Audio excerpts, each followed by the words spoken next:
बिस्मिल्लाहिर्रहमानिर्रहीम। जी, मेरा नाम नबील शबीर है। तो मैं गुजरात से आया हूँ। मुझे डिस्कों की प्रॉब्लम थी। मैं दुबई का मुकीम रहने वाला हूँ। तो मुझे पेन स्टार्ट हुई थी आज से 6-7 माह पहले। तो मैं गुजरात का रहने वाला हूँ। वैसे तो मैंने डॉक्टर 3-4 हॉस्पिटल में मैंने अपना ट्रीटमेंट वगैरह करवाने के लिए मैं गया हूँ।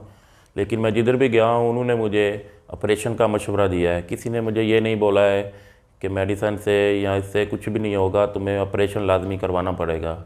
लेकिन मेरा कोई भाई था ऐसा ही, उसने मुझे बताया था इस्लामाबाद में सीपीटी में इसका बहुत अच्छा इलाज होता है। तो मैं अल्हम्दुलिल्लाह इधर सीपीटी में आया हूँ। अल्हम्दुलिल्लाह 2 दिन में मेरा मेरा इलाज हुआ है। मैं बहुत अच्छा फ़ील कर रहा हूँ। 100 में से 100% मुझे अभी अल्हम्दुलिल्लाह मैं काफ़ी कंफर्टेबल फ़ील कर रहा हूँ।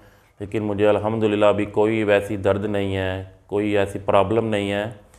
तो अल्हम्दुलिल्लाह मेरे जिस भाई को भी ऐसी कोई प्रॉब्लम है ऑपरेशन की तरफ ना जाए, मेरा यही मशवरा है आप इधर सीपीटी में आएँ। अल्हम्दुलिल्लाह आपका बहुत अच्छा इलाज होगा। कोई ऑपरेशन कराने की आपको ज़रूरत नहीं है।